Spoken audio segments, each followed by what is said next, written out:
preparou. Em nome de Jesus, amém. Abençoe, pastor. Boa noite, meus amados irmãos. Agradeço muito a oportunidade de estar com vocês, agradeço o privilégio de poder pregar a palavra de Deus para a igreja. Reconheço a responsabilidade e faço isso porque Deus é bom e a sua misericórdia dura para sempre. Tem sido um privilégio para mim acompanhar um pouco a história dessa igreja, como o pastor Carlos bem me falou. Plano de início da igreja Canaã aqui, o primeiro obreiro que veio aqui, pastor David Lima Gino, plantou essa igreja a partir de um projeto nascido na primeira igreja, quando estávamos ali, e acompanhamos desde o início essa obra. Louvo a Deus, porque o Senhor tem sustentado até aqui, né? Nem podemos imaginar o impacto, quantas vidas, né, foram mudadas, quantas pessoas estão caminhando para o céu, ou talvez já estão no céu, porque Deus plantou uma igreja de Cristo aqui. Então é algo muito especial.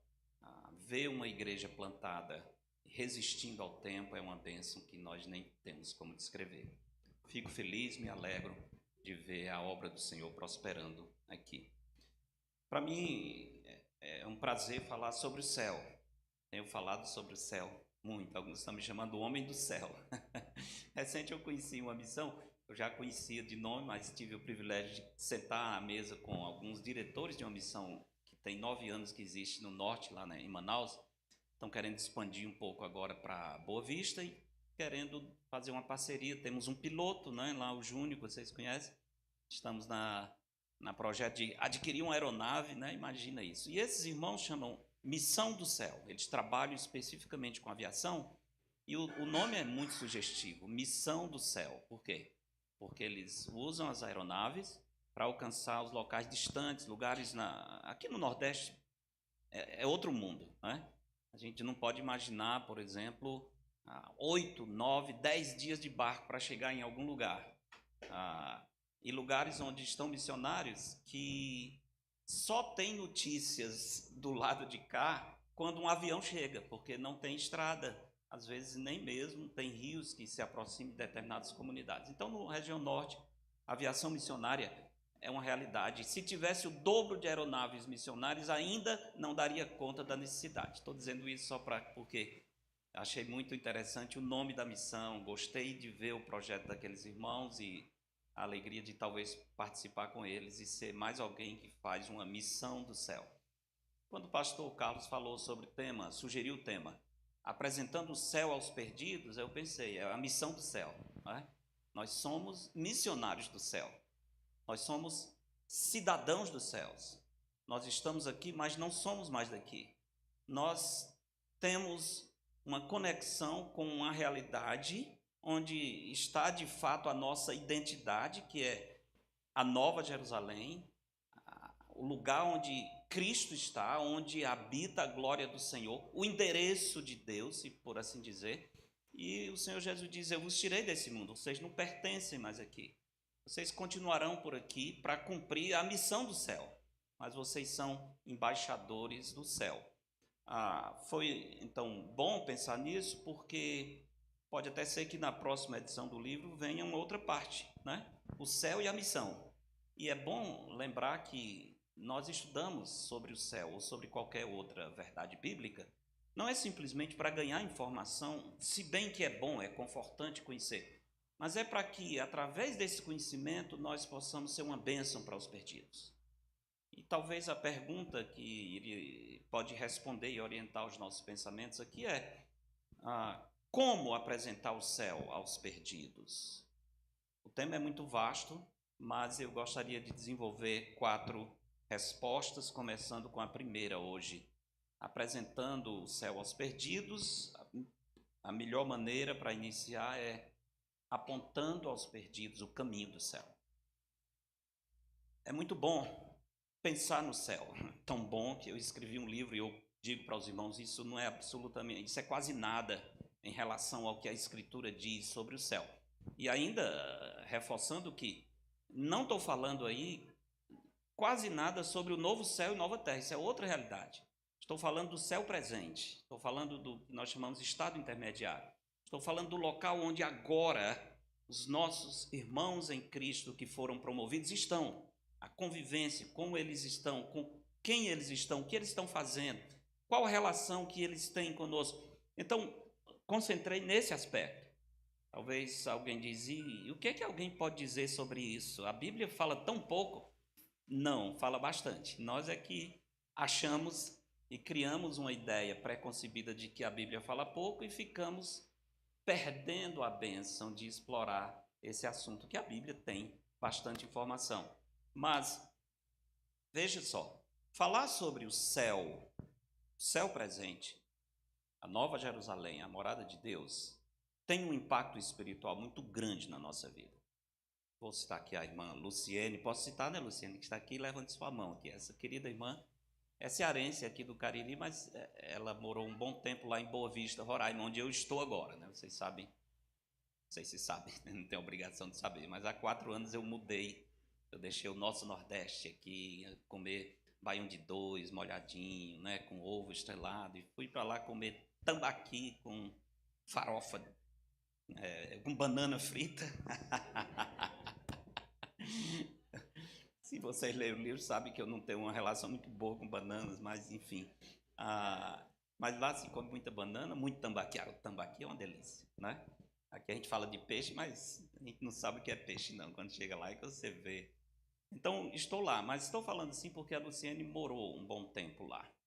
E o esposo da Luciene chama-se Marcos. Chamava-se não, chama-se.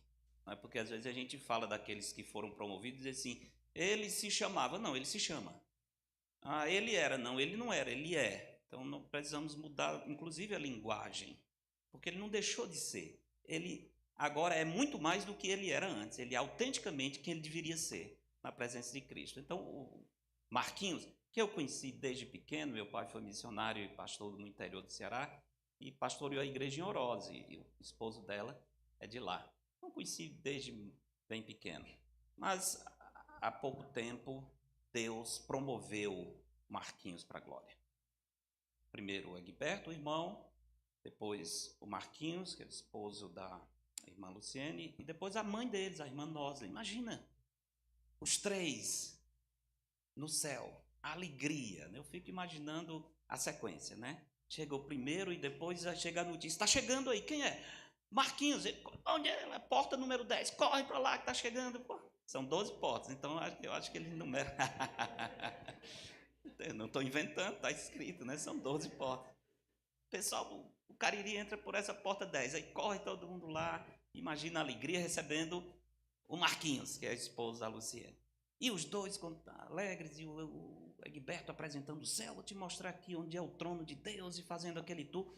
E depois de pouco tempo, chegando mais alguém, que é agora a irmã Noslen. Imagina isso, né? A alegria. Mas estou dizendo isso porque isso tira a nossa tristeza profunda. Temos saudade, não é pecado ter saudade. Mas tira o desespero. Renova a nossa esperança. Eu vou dizer, dá até vontade de morrer quando a gente estuda o céu. Não pode se suicidar, mas eu sempre aviso, cuidado, não vão se suicidar, porque é muito bom pensar no céu. Dá motivação, dá alegria. E quando isso é verdade, irmãos, na nossa vida, quando a glória do céu se reflete no nosso andar, pode ter certeza que pessoas que não estão indo para o céu, em algum momento vão parar e dizer, por quê que você está assim? O que é que tem em você que mesmo diante da morte não está desesperado? A glória do céu prepara o coração dos perdidos para ouvir sobre esse destino. Então essa é uma coisa fantástica, aprender sobre o céu para tornar o céu acessível aos perdidos, aqueles que não estão caminhando para o céu. Precisamos apontar o caminho do céu.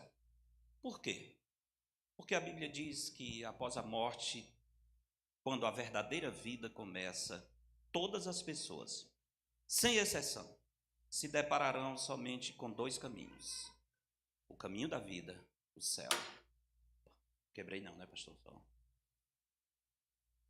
Não, vou ter que arrumar os tesouros celestes para pagar.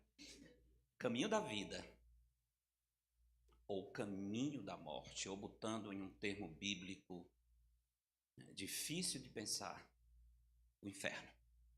São os dois caminhos que existem.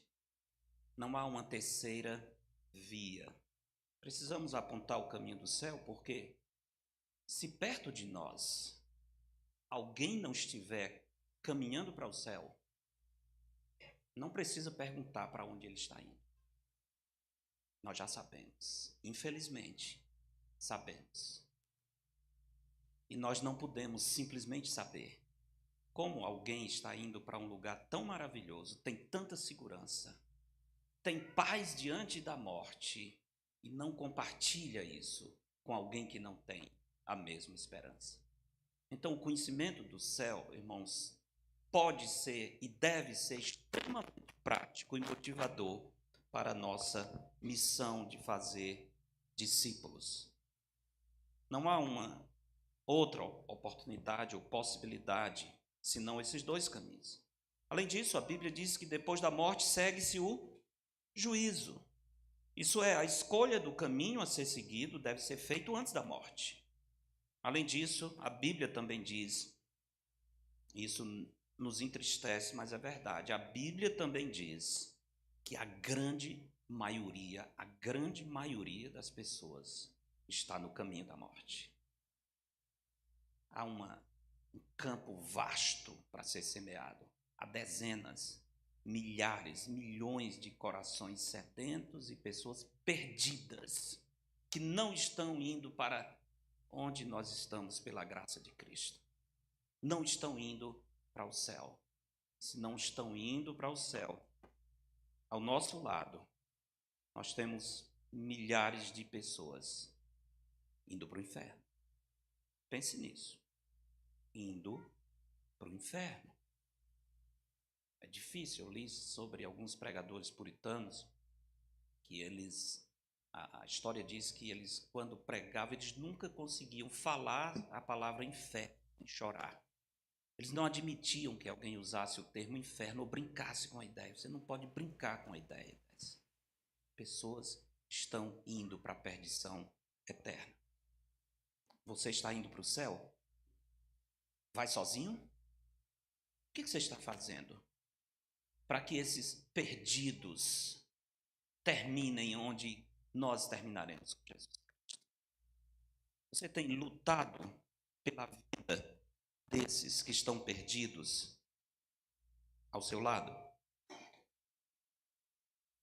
Se você já assistiu o filme Titanic, sabe o suficiente acerca do que aconteceu no dia 14 de abril de 1912. O que aconteceu nesse dia foi que aquele maravilhoso navio, que o comandante, antes de sair da Inglaterra indo para os Estados Unidos, disse a todos, alguém perguntou, e o navio é seguro? E a resposta dele para a senhora disse, minha senhora, nem Deus poderia afundar esse navio. Saíram em direção da sua viagem, e das 1.528 pessoas que estavam naquele navio, somente 6 sobreviveram. Você sabia que, dentre essas 6 pessoas, na verdade, uma foi salva 2 vezes naquela noite? E esse homem que foi salvo 2 vezes, ele escreveu um livro que o título é O Último Herói do Titanic, o livro onde conta essa história. Para conhecer a história desse homem, você precisa conhecer também a história de um homem, um escocês evangelista chamado John Harper. John Harper. John Harper salvo em Jesus Cristo. Mas ele não estava querendo ir para o céu sozinho. Um ministro do Evangelho que embarcou no navio Titanic acompanhado da sua filha de 6 anos de idade, Nana. Ele estava indo fazer uma série de conferências na igreja de Moody, nos Estados Unidos, em Chicago. Ia ficar 3 meses lá. Quando o navio bateu no iceberg e começou a afundar, Harper assegurou-se, em primeiro lugar, de que a sua filha estava com um colete salva-vidas. ia ser colocado em um bote. Ele iniciou, então, aquele que seria o seu último trabalho evangelístico. À medida que as águas geladas começaram a invadir o navio, as pessoas ouviram Harper gritando: deixem que as mulheres, crianças e os não salvos embarquem nos botes salva-vidas. Sobreviventes relataram que Harper tirou o seu próprio colete salva-vida e entregou a outro homem e disse: não se preocupem comigo, eu não estou indo para baixo, eu estou indo para o alto. Quando o navio começou a afundar, enquanto todas as pessoas gradualmente se afogavam ou eram congeladas até a morte nas águas frias do Atlântico, Harper foi nadando de um passageiro para o outro, convencendo-os a aceitar a Cristo para não irem para o inferno. Como disse, dessas 1.500 e tantas pessoas, apenas 6 sobreviveram, incluindo um homem que mais tarde se identificou como o último convertido de John Harper. Esse homem havia subido em uma pilha de destroços. Como é que foi a salvação desse homem? No final do sermão eu conto, para ninguém ir para casa. Não me deixe esquecer, porque às vezes eu esqueço aí, mas eu volto outra vez e termino a história. Meus amados, estamos indo para o céu, mas à nossa volta nós temos uma multidão de pessoas perdidas. Recente, eu encontrei um livro que o título é Vozes à Margem da Eternidade. E esse autor passou 10 anos escrevendo, é um americano chamado John Myers. Ele passou 10 anos escrevendo esse livro, coletando testemunhos de pessoas que falaram antes da morte, as últimas palavras, pessoas famosas, pessoas simples, mas o alvo dele era esse: registrar as últimas palavras de 200 pessoas.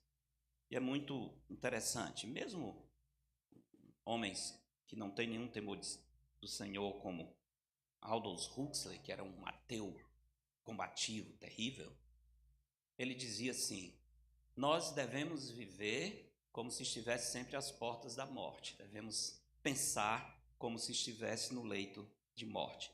E esse homem escreveu, então, o testemunho de alguns homens famosos, entre esse um filósofo conhecido, um filósofo francês chamado Voltaire. Já devem ter ouvido falar desse homem, que era chamado um enciclopedista, um homem de um vasto conhecimento. Voltaire acreditava na existência de um ser supremo, mas não no Deus das Escrituras nem na revelação. Ele se opunha fortemente às crenças cristãs e dizia que os evangelhos eram invenção dos homens e que Jesus nunca tinha existido. Voltaire zombava de Deus, dizendo o seguinte: Deus é um comediante que atua para uma plateia demasiadamente assustada para rir. Para ele, o cristianismo era um fenômeno prestes a desaparecer. E ele dizia, literalmente: 100 anos a partir de agora não haverá uma Bíblia na terra, além de alguma que um curioso que guarda antiguidades vai ter. Ele profetizou que em 100 anos, tem mais de 200 anos que ele morreu. Ele morreu em 1778. Mas ele disse que 100 anos daquele dia, no máximo, não haveria mais Bíblias, nenhuma Bíblia sobre a terra. Só alguém que guardasse relíquias talvez tivesse uma cópia. Há uma grande ironia nessa história. A casa de Voltaire, quando ele morreu, foi vendida. E quem comprou foi a Sociedade Bíblica da Inglaterra. E na casa dele foram impressas milhares, milhões de Bíblias. Voltaire desapareceu há muito tempo. As Bíblias não desapareceram e continuam sendo impressas. Quando Voltaire se aproximava da sua morte, cheio de remorso, ele pediu que um padre viesse confessá-lo, porque ele queria se reconciliar com a igreja. Os seus discípulos agnósticos se apressaram a ir no seu quarto para tentar evitar que isso acontecesse. Mas ele ficou muito irado. Como a sua miséria ia aumentando cada vez mais, ele disse aos seus alunos, seguidores: Ide-vos, fostes vós que me conduzistes à minha presente condição. que desgraçada glória é esta que produziste para mim?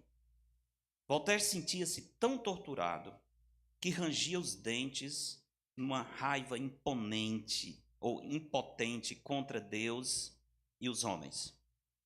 Houve momentos em que ele bradava: ó Cristo, ó Senhor Jesus. Depois dizia: devo morrer abandonado por Deus e pelos homens. E à medida que o seu fim se aproximava, o seu estado tornou-se tão horroroso que mesmo seus alunos tinham medo de se aproximar da sua cama. Guardavam a porta para que outras pessoas não vissem o final terrível do seu mestre. E a história diz que até a enfermeira que estava cuidando dele não aguentou aquela cena horrorosa e disse: por todo o dinheiro da Europa, nunca mais eu quero ver um incrédulo morrer. Porque ele morreu em agonias, declarando que estava indo para o inferno.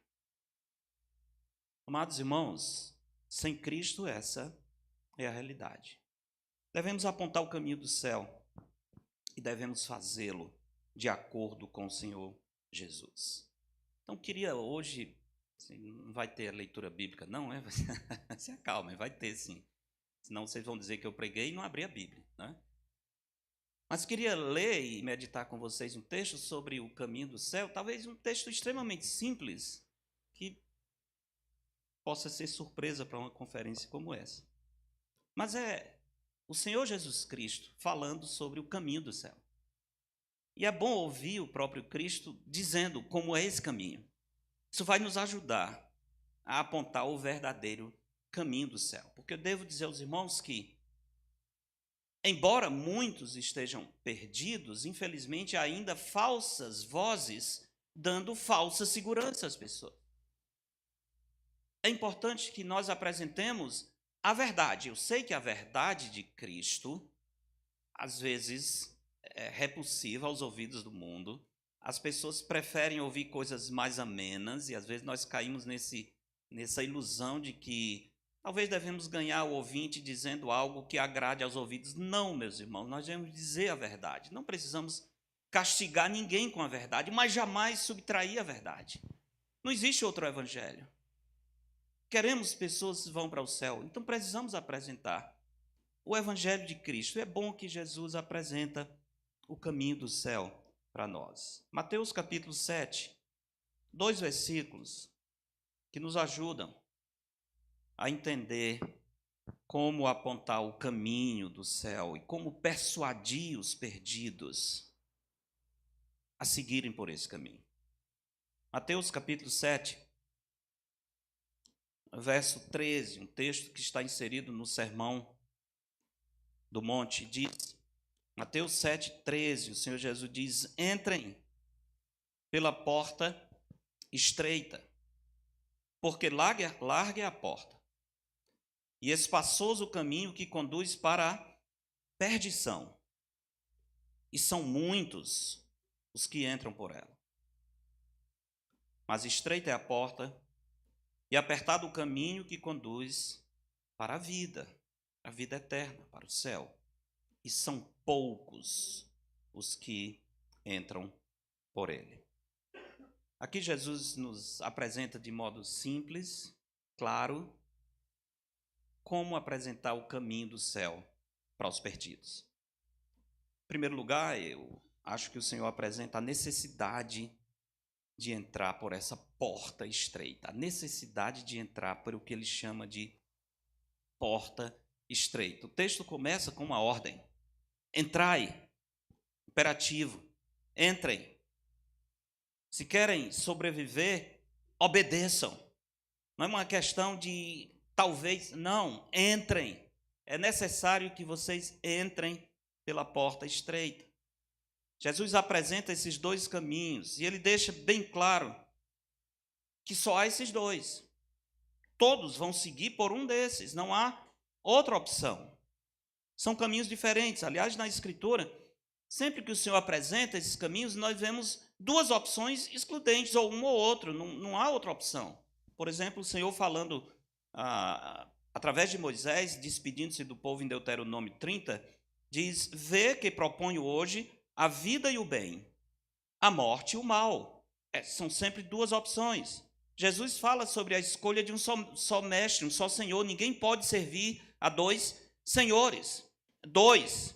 E nós vamos ter que servir necessariamente a um deles. Não pode haver uma árvore boa produzindo um fruto bom. Duas opções, ou árvore boa ou árvore má, produzindo fruto bom ou fruto mau. Não existe vácuo espiritual, irmãos. Se queremos apontar o caminho do céu, e eu espero que os irmãos queiram, e eu também, eu estou falando assim os irmãos, mas eu estou no mesmo barco, né? Não no Titanic, mas estou no mesmo barco. Eu preciso apontar o caminho do céu. E eu preciso fazer porque não existe vácuo espiritual. Só são dois caminhos e todo mundo, sem exceção, está em um desses dois caminhos. Jesus diz: quem não é por mim é contra mim. Quem comigo não ajunta, espalha. Nunca olhe para uma pessoa, um pecador que não conhece Jesus e conclua que ele não está em um dos dois caminhos, ele está em uma posição neutra. Não existe posição neutra. Não existe. Assim como na natureza não há vácuo, no mundo espiritual também não há vácuo.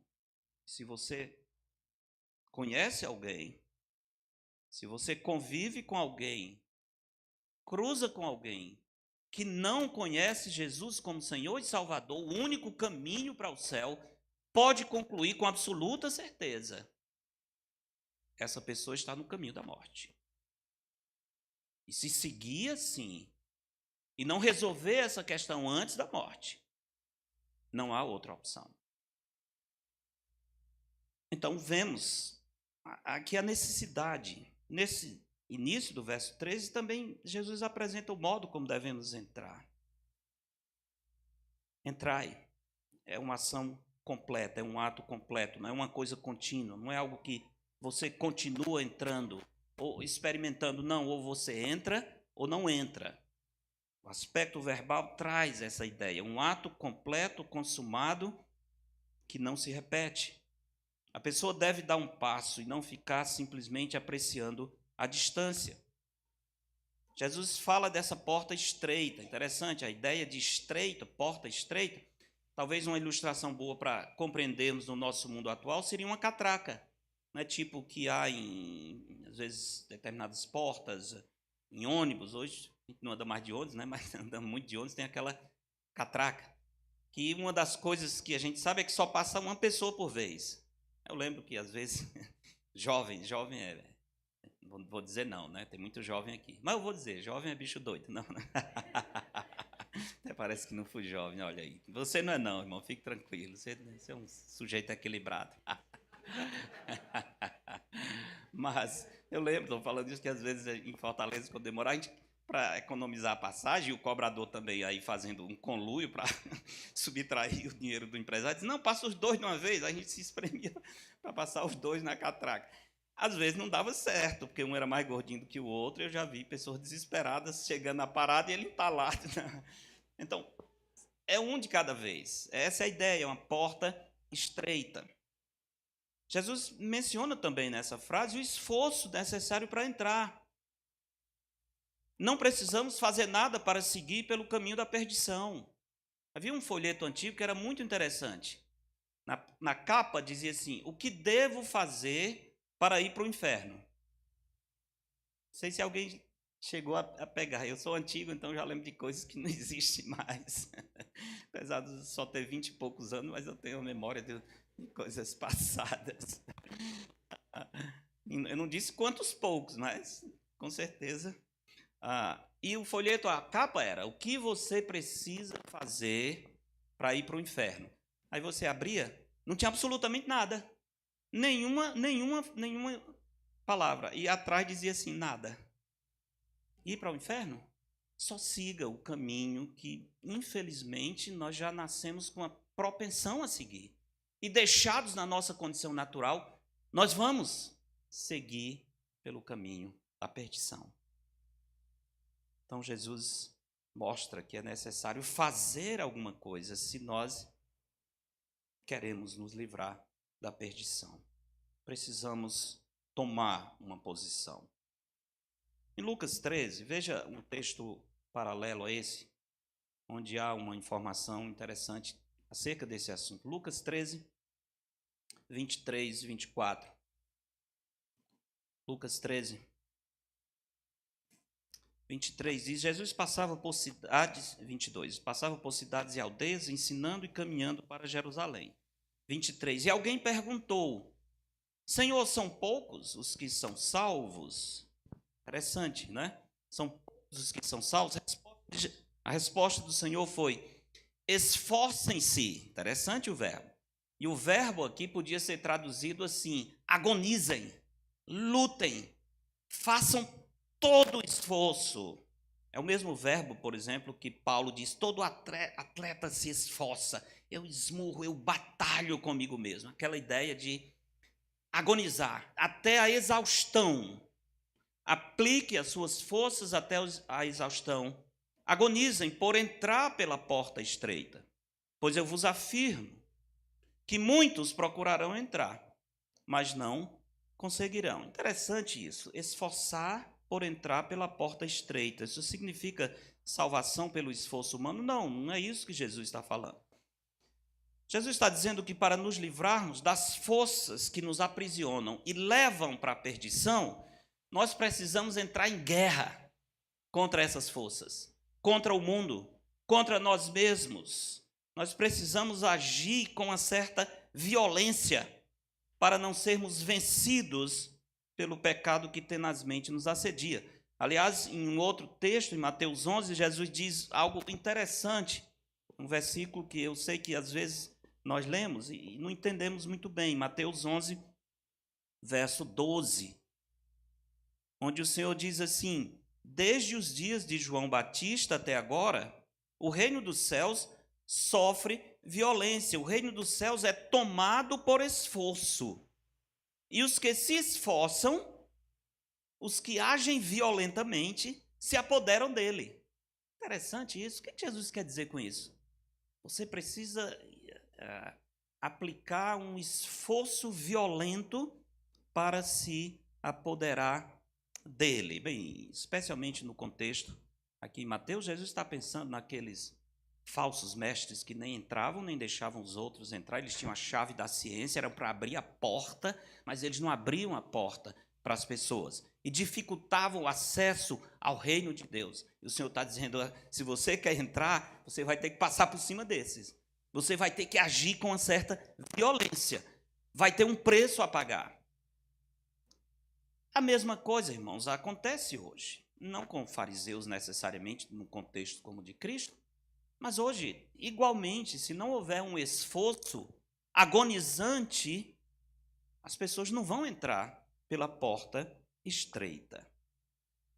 Estou terminando a biografia do está com Cristo, né? Mas era um padre que se tornou pastor chamado Aníbal Pereira Reis. Se não leram ainda sobre esse homem, leiam. É uma literatura muito rica. Ele era um homem muito culto, até para aprender mais sinônimos a gente enriquece lá. Mas é interessante, ele tinha um grande sonho. O grande sonho dele, desde pequeno, era ser salvo. A única coisa que ele queria era certeza de salvação. Ele aprendeu cedo que, se ele se tornasse um padre, ele teria a paz da vida eterna. E por causa disso, ele entrou por esse caminho e conta a sua longa história, a fim de ter apenas uma coisa: certeza de salvação.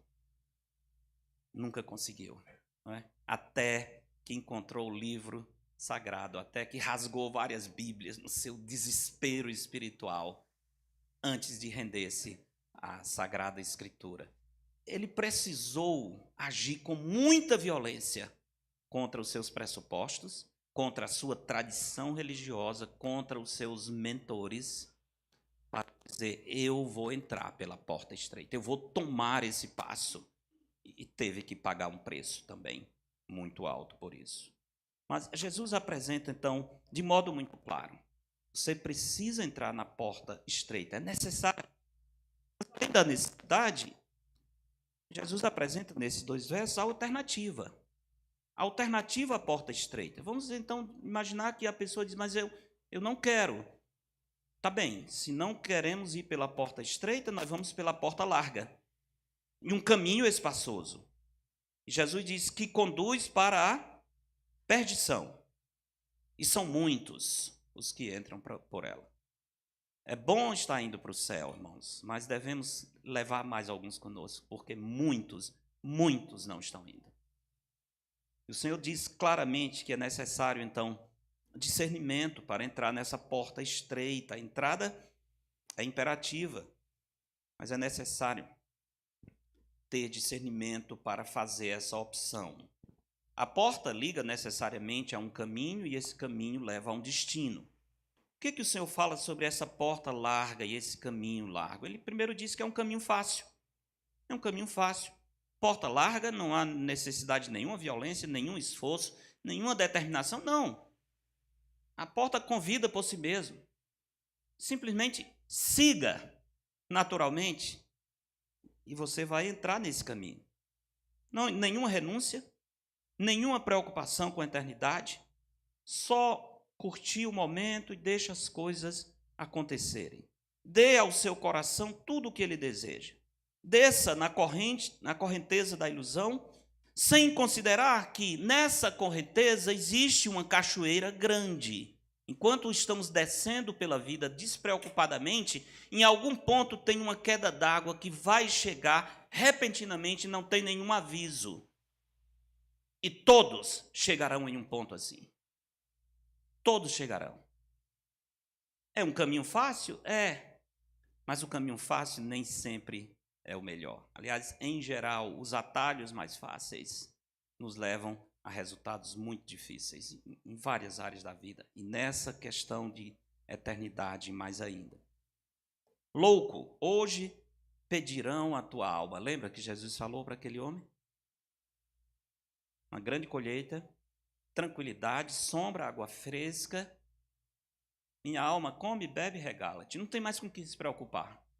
Agora é só aproveitar a vida. E Jesus diz, louco, hoje, agora, ninguém avisou antes para ele que a morte estaria chegando naquele dia.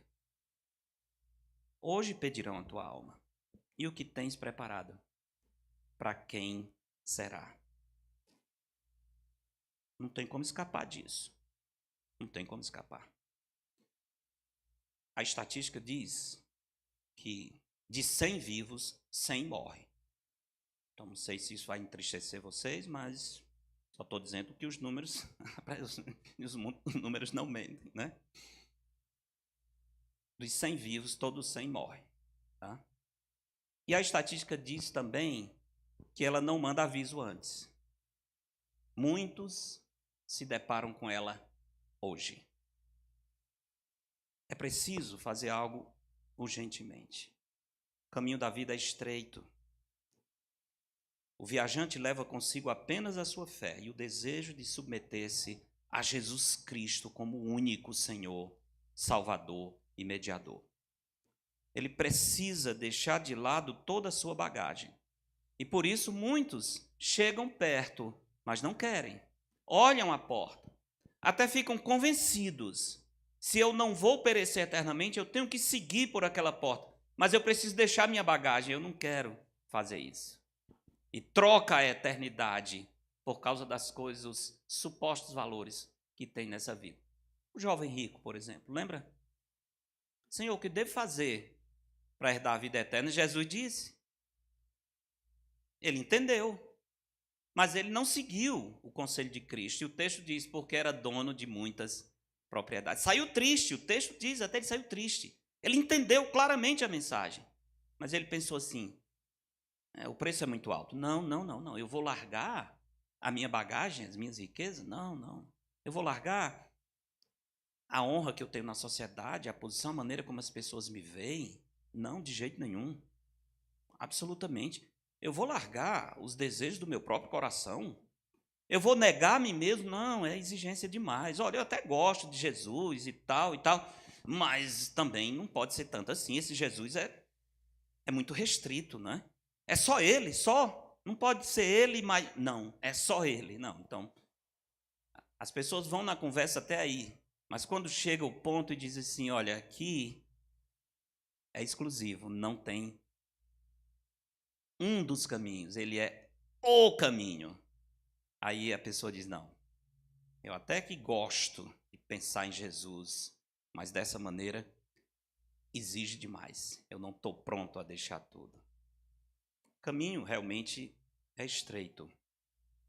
A pessoa que segue por esse caminho vai perder a independência. Ele não vai ter que tomar cruzes, ele vai tomar uma cruz, porque ele só precisa sacrificar o eu, morrer para si mesmo e seguir esse caminho. Mas Jesus está mostrando que o caminho largo ele é fácil, mas por ser fácil não é agradável, porque é um caminho sinistro. Jesus diz, é o caminho da perdição. O caminho da perdição. A palavra perdição poderia ser traduzida como desperdício, destruição. Por que que muitos seguem por esse caminho? Porque é um caminho ilusório, cheio de fantasias. Porque enquanto o Senhor não abre os olhos, a pessoa não percebe o perigo. Ao contrário, ele está morrendo de rir, literalmente. Ele está feliz enquanto morre. Ele não consegue ver o aspecto sinistro. Esse caminho, essa porta, produz uma atração enganosa. São muitos os que entram por ela. Muitos os que entram por ela. O caminho da perdição não está marcado com a palavra inferno. Não, ao contrário. Ele é apresentado como mais uma alternativa para o céu. Por isso, muitos seguem. É trágico que muitos seguem tranquila e alucinadamente para o inferno. Tranquila e alucinadamente para a perdição eterna. Irmãos, nós não estamos indo para esse local. Precisamos levantar a voz e anunciar que existe um melhor lugar, que existe um destino maravilhoso, que a vida, a verdadeira vida, pode ser desfrutada em um lugar chamado céu, preparado por Cristo, um lugar onde o próprio Deus habita, chamado a casa do Pai, onde a glória do Senhor se manifesta, onde nós viveremos para sempre, onde não há dor, não há trevas, não há saudade, não há despedidas, somente alegres e maravilhosos reencontros. Esse é o céu. Precisamos anunciar para as pessoas, porque estão seguindo de maneira enganosa. Provérbio 16, 25 diz, há caminhos que parecem direito ao homem, mas o final são caminhos de morte. Eles acham que estão seguindo por um caminho que vai trazer alguma recompensa. Eu gosto de poesia, talvez quem me conhece sabe disso.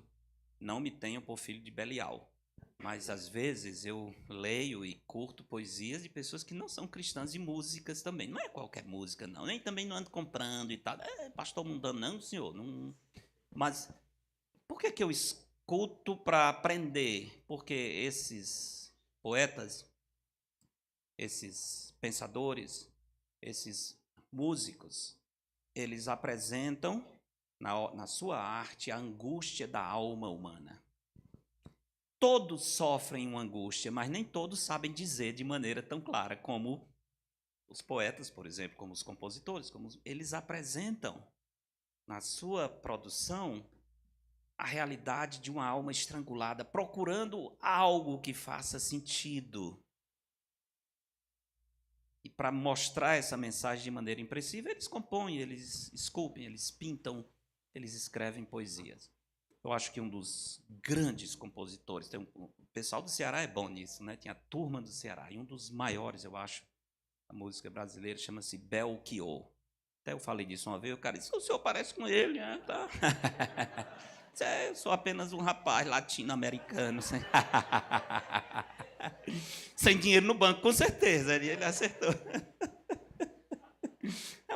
Alguns boletos no banco, mas dinheiro no banco não. Enfim, mas ele era um homem genial. Felizmente morreu desesperado, vocês sabem um pouco da história, né? Os últimos anos ele desapareceu, ele sumiu, ele deixou o apartamento, deixou o carro estacionado no estacionamento do aeroporto, deixou família, deixou Ele quis apagar toda a história, simplesmente sumiu. A notícia era o sumiço de Belchior. Cerca de 10 anos, 10, 12 anos, quando ele foi encontrado lá no sul, no Uruguai, ele já foi perto da morte, né, onde ele morreu no anonimato. Poderia ter gozado um pouco mais da fama. Ele tinha condições, eu li uma reportagem na época de uns amigos dele dizendo, se ele viesse aqui e fizesse 2 shows, ele pagava todas as dívidas, bastava 2, porque ele era famoso, era um grande compositor, um grande músico. Mas por que ele desapareceu? A poesia dele já diz a razão. Leia as poesias dele. Leia as músicas dele e você vai ver. Um homem que na alma não tinha sossego, ele estava em busca, ele era um andarilho. Eu acho que o Belchior simplesmente encarnou nos últimos anos a realidade do que, como ele via o mundo. Eu estou em busca de alguma coisa, eu estou em busca de um sentido. Eu tenho que sair andando, porque até agora eu não encontrei nada. Aí estava lendo uma música dele chamada Alucinação. Muito interessante. A letra dele é uma letra muito forte. Não é besteira, ele está comunicando. Infelizmente é desespero. Infelizmente, você lê, como não conhece Cristo, você diz, puxa vida, tanta capacidade. Imagina uma mente dessa salva por Jesus. O que poderia ter produzido? Mas você vê um homem genial, mas desesperado, que não encontra razão para viver. É o nosso José de Carlos Drummond de Andrade, né? E agora, José? E agora? A festa acabou, o povo se foi, a luz apagou, quer voltar para Minas, Minas não existe. E agora, José? José, e agora? Esse homem não sabe escrever, não, é só um negócio de José. Ele sabe, é por isso que ele escreveu, né? Tem uma pedra no meio do caminho, lembra a história da pedra? Tem uma pedra no meio do caminho tinha uma pedra. Ele diz, e tinha uma pedra, nunca esquecerei na memória das minhas cansadas retinas, que tinha uma pedra. Meu Deus, já falou tanto dessa pedra, homem, deixa essa pedra. Isso não sabe fazer poesia, não sabe, ele sabe o que ele está comunicando. Existe uma pedra que ninguém consegue remover na vida de um homem que procura sentido sem Deus.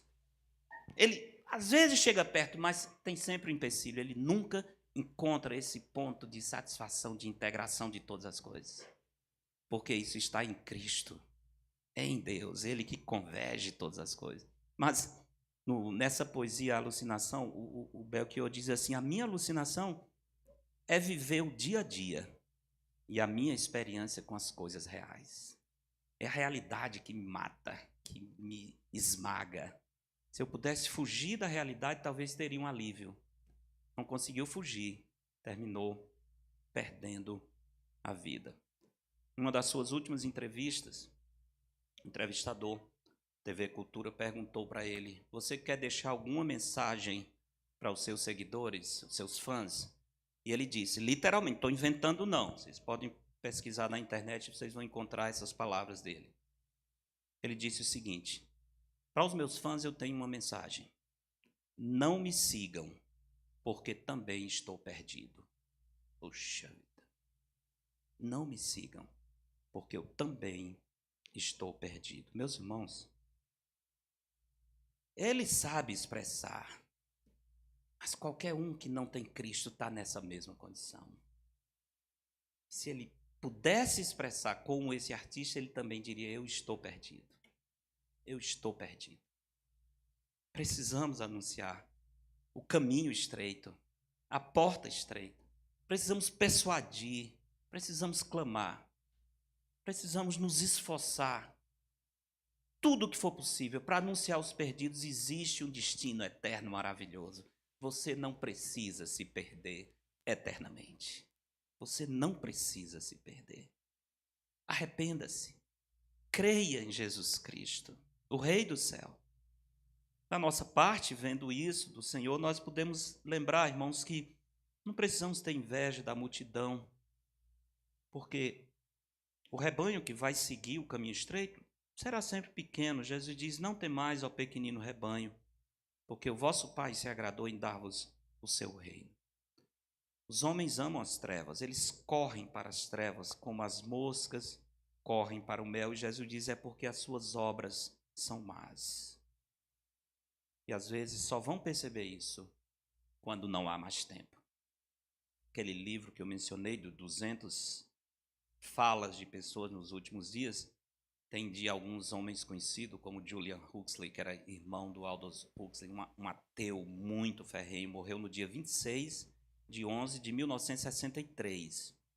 E ele partiu para a eternidade para descobrir tardiamente que tudo aquilo que ele negou era verdade. A enfermeira que estava ao seu lado nos últimos momentos, ela descreveu a morte dele da seguinte maneira: ele ficou com os olhos fixos no nada, no vazio, mas parecia que ele estava vendo alguma coisa.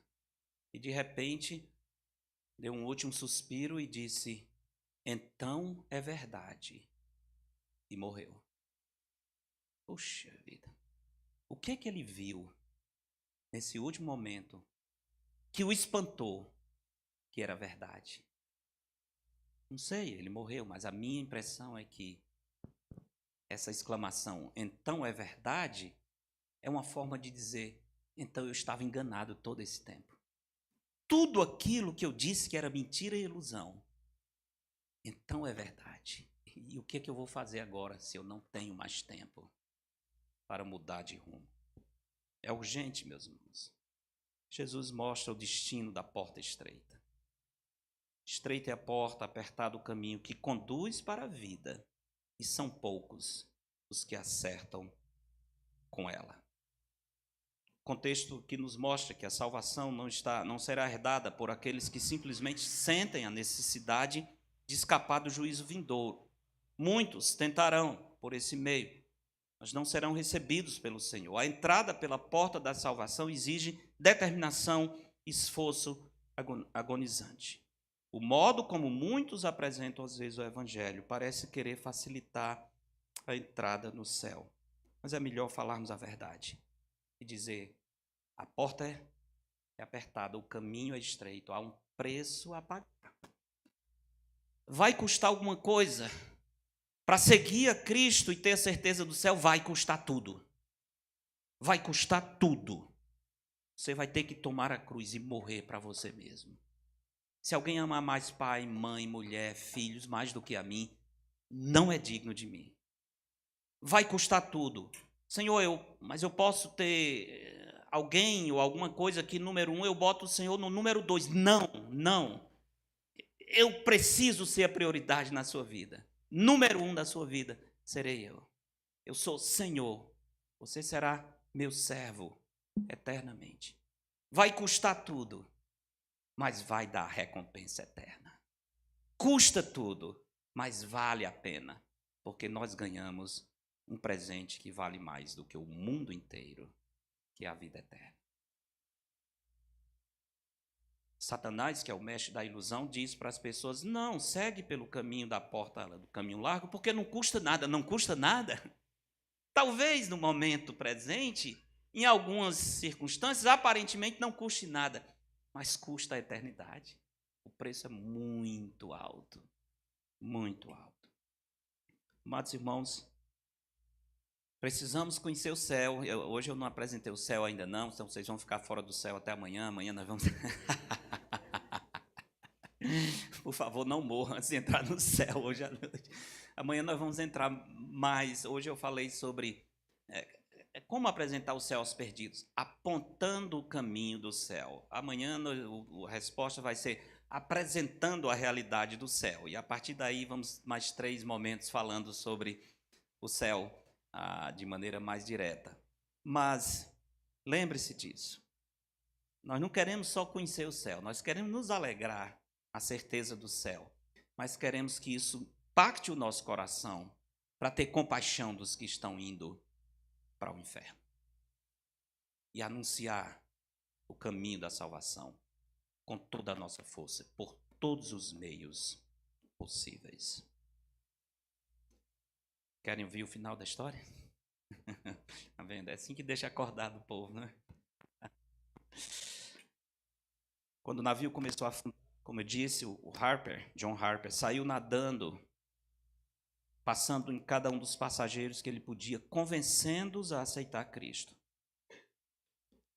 Chegou então perto desse jovem, que havia subido em uma pilha de destroços, e esse sobreviveu, foi um dos 6 sobreviventes. Harper, que lutava nas águas perto dele, gritou: "Você é salvo?" Ele respondeu: "Não." Harper então gritou as palavras das Escrituras: "Crê no Senhor Jesus Cristo e será salvo." O homem não respondeu, e momentos depois foi levado para longe pelas ondas. Alguns minutos mais tarde, a correnteza colocou esse jovem novamente perto de John Harper. E novamente Harper perguntou: "Você é salvo?" Uma vez mais a resposta foi: "Não." E com o último sopro de respiração, John Harper gritou: "Crê no Senhor Jesus e será salvo." E então deslizou sob as ondas pela última vez. Ali, naquele momento, o homem a quem Harper falara de Cristo decidiu entregar sua vida a Jesus. 4 anos mais tarde, quando os sobreviventes do Titanic se encontraram no Canadá, em Ontário, esse homem, em lágrimas, deu seu depoimento, dizendo como John Harper o conduzira ao Senhor Jesus. E ele disse: "Eu sou o último salvo de John Harper." Infelizmente, essa história fantástica, dramática, ela não aparece no filme. Você assistir o filme, não vamos falar disso, infelizmente. Nós vivemos em uma cultura que está mais interessada em histórias de ficção, de romance, de sexo ilícito, de joias caras, do que no verdadeiro romance entre Deus e aqueles que Ele salva. O amor verdadeiro do Senhor, que estava se manifestando na hora da morte. Então, quando vier à tona o assunto do Titanic, você lembrar do filme, conte aos seus amigos essa história. Anuncie para eles que naquele momento Deus salvou um homem 2 vezes. Salvou da morte nas águas geladas e salvou da perdição eterna. Conte aos seus filhos, faça com que eles conheçam essa história. John Harper nos lembra uma grande lição. O segredo dos séculos. A vida é muito mais do que simplesmente sobreviver. Amados irmãos, pergunta é: todos aqui estão no caminho estreito indo para o céu? É bom pensar nisso. A eternidade está à porta e não avisa quando chega.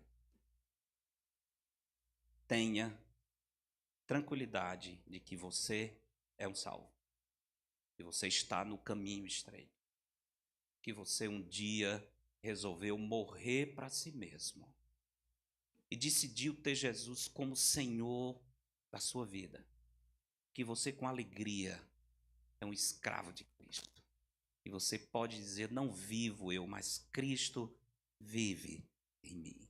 Mas dizer isso com prazer, sem flertar com o mundo, sem pensar: Cristo vive em mim, mas parece que lá fora a vida é melhor.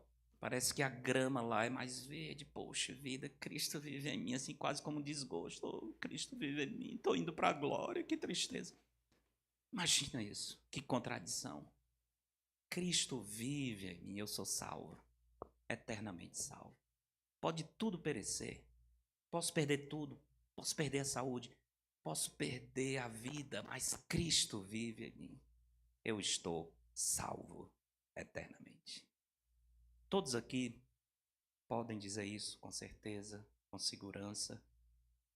Entrai pela porta estreita. Ninguém vai ser salvo simplesmente porque estava assistindo cultos, ou porque é filho de crente, ou porque ouviu sermões. Não, você tem que entrar. Você tem que entrar. Lembre-se disso. E a outra pergunta é: você está levando mais pessoas por esse caminho?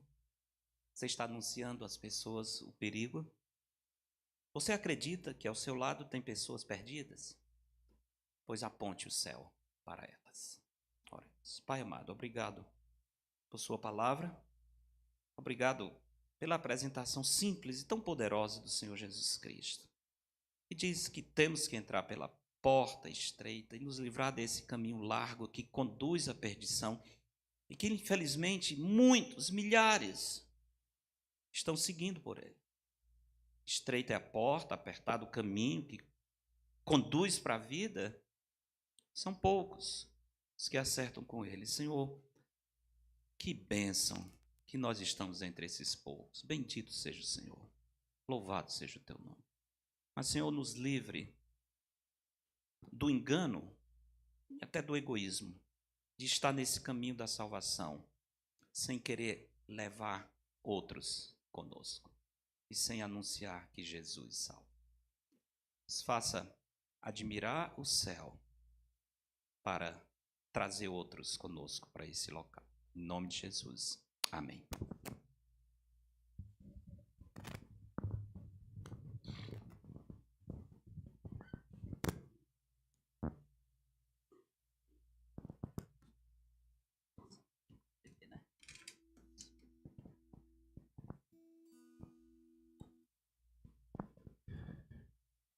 Muito obrigado, pastor Januan, pelo ensino de hoje à noite. Amanhã nós teremos continuidade da nossa conferência, às 19 horas. Venha para ouvir o que o Senhor tem sobre o céu. E quero desafiar os irmãos a convidar pessoas, convidar familiares, uma oportunidade para eles ouvirem sobre o Evangelho, sobre como podemos chegar ao céu. E muitos tão preocupados só com as coisas deste mundo, precisam ouvir o Evangelho que nos leva até o Senhor Deus. Teremos agora um pós-lúdio, logo em seguida o nosso culto está encerrado. Tem algum aviso?